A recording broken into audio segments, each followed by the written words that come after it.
बिस्मिल्लाहिर्रहमानिर्रहीम। अल्लाहुम्मा सल्लि अला मुहम्मद व आलि मुहम्मद। बिस्मिल्लाहिन नूर। এই পৃথিবীকে কে সৃষ্টি করেছেন? একদিন হাসান স্কুল থেকে এসে লেখাপড়া শুরু করলো। সে তার খাতা খুলে খাতার দিকে তাকিয়ে আশ্চর্য হয়ে বলল, আমার খাতাটি কে নষ্ট করেছে মা? মা দেখেন কেউ একজন আমার খাতার ছবিগুলো আমি স্কুলের জন্য কষ্ট করে এঁকেছিলাম সব নষ্ট করে দিয়েছে। এখন আমি আমার স্যারকে কি দেখাবো? আমি নিশ্চিত যে এ কাজ সাজ্জাদ করেছে। সাজ্জাদ, আমি তোমার খাতা ছুঁয়েও দেখিনি, হয়তো তোমার ছবিগুলো একা একাই নষ্ট হয়েছে। সমস্ত রং পেন্সিল তোমার কাছে, হয়তো তারা সিদ্ধান্ত নিয়েছে তোমার ছবিগুলো নষ্ট করে তোমাকে কষ্ট দিবে। হাসান, এ সমস্ত কিছু নিজে নিজে হয়েছে, কারো সাহায্য ছাড়া। পেন্সিলগুলো নিজে নিজে চলে আমার ছবিগুলো নষ্ট করেছে। এটাও সম্ভব সাজ্জাদ? কেন সম্ভব না? হাসান, এটা সম্ভব না কেন না? এ দুনিয়ার কোনো কিছুই একা একা ঘটে না। মানুষ কোনো কিছু করলে কোনো কিছু ঘটে। আমি খাতায় কিছু আঁকার আগে তাতে কিছু আঁকা ছিল না, আমি তাতে কিছু আঁকার পরেই তাতে কিছু আঁকা হয়েছে। সুতরাং আমরা যা কিছু দেখি তা থেকে বুঝতে পারি তা কারো সাহায্যে সৃষ্টি হয়েছে এবং তারপর তা এসেছে। সাজ্জাদ, বলতে চাচ্ছ যে কোনো কিছুই সৃষ্টিকর্তা ছাড়া সৃষ্টি হয় না? হাসান, হ্যাঁ, সম্পূর্ণ ঠিক। সাজ্জাদ, তাহলে এ দুনিয়া এবং আমাদের আশেপাশের গাছপালা, পাহাড় পর্বত, আকাশ জমিন এবং তারাগুলো সব কিছুই সৃষ্টি হয়েছে? হাসান, হ্যাঁ, ঠিক তাই। এ সকল কিছু আল্লাহ সৃষ্টি করেছেন। আমাকে এবং তোমাকেও আল্লাহ সৃষ্টি করেছেন। সাজ্জাদ, আল্লাহ দুনিয়া এবং তাতে যা কিছু আছে সব কিছু সৃষ্টি করেছেন, বরং সে সৃষ্টিকর্তা আর আমরা তার সৃষ্টি। এ পাঠ থেকে আমরা শিখলাম একজন স্রষ্টা ছাড়া কোনো কিছুই একা একা সৃষ্টি হয় না। আল্লাহ সেই স্রষ্টা যে দুনিয়া এবং তাতে যা কিছু আছে সবই সৃষ্টি করেছেন। আল্লাহই আমাদের সৃষ্টিকর্তা আর আমরা তার সৃষ্টি। আসসালামু আলাইকুম। ওয়ালাইকুম সালাম। সালাত করো। বিসমিল্লাহির রহমানির রহিম। কুরআন ও অন্যান্য ঐশী গ্রন্থে ইমাম মাহদী আলাইহিস সালাম আর তোমার কাছে আমার অবতারণ করছি ধর্ম গ্রন্থ, সব বিষয় সুস্পষ্ট ব্যাখ্যা স্বরূপ। সূরা নাহর আয়াত নং 89। রাসূলুল্লাহ সাল্লাল্লাহু আলাইহি সাল্লাম আর তার আহলে বায়েত আলাইহিস সালাম এর উপর বিশ্বাস এবং ইমাম মাহদী আলাইহিস সালাম এর আত্মপ্রকাশের উপর বিশ্বাস শুধুমাত্র শিয়াদের আকীদার অন্তর্ভুক্ত নয়। 1400 বছর আগে রাসূলুল্লাহ সাল্লাল্লাহু আলাইহি সাল্লাম ও আহলে বায়েত আলাইহিস সালাম এর সম্পর্কে ভবিষ্যৎবাণী করেছেন। তাছাড়া প্রায় সকল আসমানি গ্রন্থে ইমাম মাহদী আলাইহিস সালাম এর আবির্ভাব সম্পর্কে কথা পাওয়া যায়, অর্থাৎ বোঝা যায় পূর্বের নবীগণ আলাইহিস সালাম ও তাদের উম্মতেরা এ বিষয়টির প্রতি বিশ্বাস রাখতেন আর এ সম্পর্কে কুরআন কারিমে এসেছে।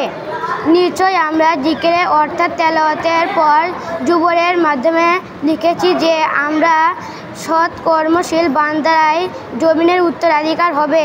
সূরা আম্বিয়া আয়াত নং 105। সকল শিয়া মুফাসসিরগণ এ কথা একমত যে এখানে বলেছেন ইমাম মাহদী আলাইহিস সালামকে উদ্দেশ্য করা হয়েছে। আকদ আদ-দুর সালামি শাফিঈ পৃষ্ঠা 217। এ কথা এ বিষয়টি পরিষ্কার হয়ে যায় যে ইমাম মাহদী আলাইহিস সালাম এর আবির্ভাব আর তার শাসন ব্যবস্থা রূপরেখে সম্পর্কে হযরত দাউদ আলাইহিস সালাম এর জুবর অন্য আসমানি কিতাবে লিপিবদ্ধ রয়েছে। এখানে এই বিষয়টি বেশি গুরুত্ব রাখে যে এ সকল কিতাব বিকৃত হয়ে যাওয়ার পর আজও এ জাতীয় ভবিষ্যৎবাণী সেখানে খুঁজে পাওয়া যায়। আসসালামু আলাইকুম। সালাওয়াত পাঠ করো।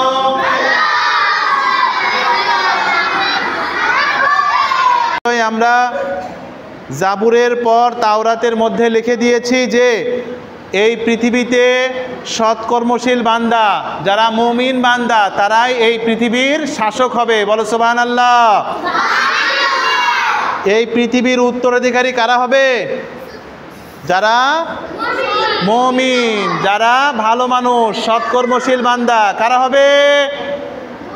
যারা সৎকর্মশীল বান্দা, তারাই হবে এই পৃথিবীর উত্তরাধিকারী। তারাই পৃথিবীর রাজা, বাদশা, শাসক, মানুষের নেতা হবে।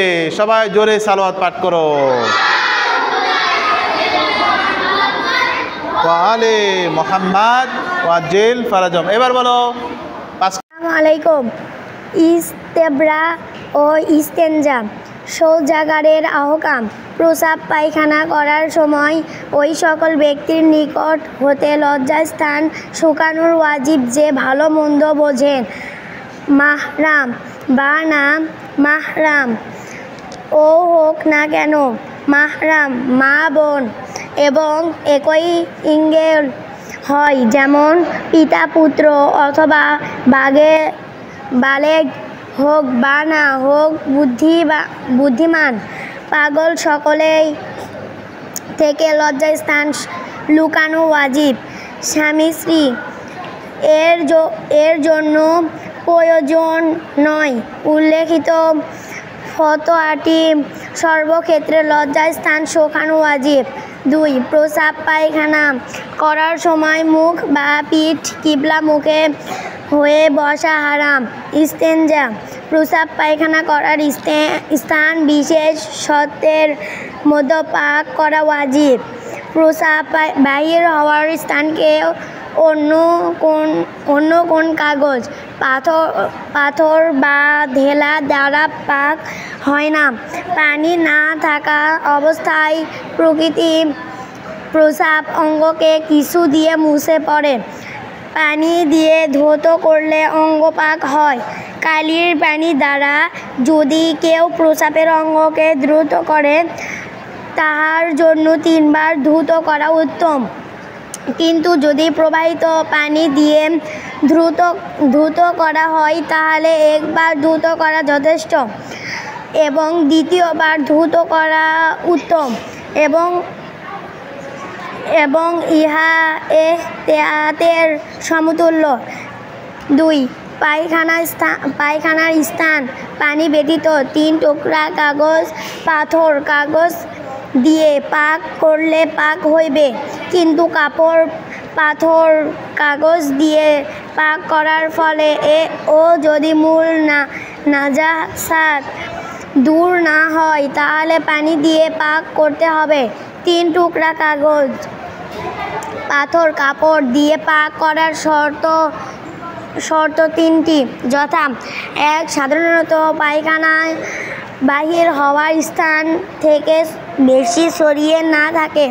2. বাহির থেকে কোন অন্য নাজাসাত তার সাথে মিশে না থাকলে। 3. কোন রক্ত বা অন্য কোন নাজাসাত মিশে না থাকে। টিকা: 3 কাপড় বা 3 কাগজ দ্বারা এ শর্তে ওহা 3 বীরে দূরীভূত করা যথেষ্ট। একই পাথরের 3 দিক ব্যবহার করা যেতে পারে। আসসালামু আলাইকুম।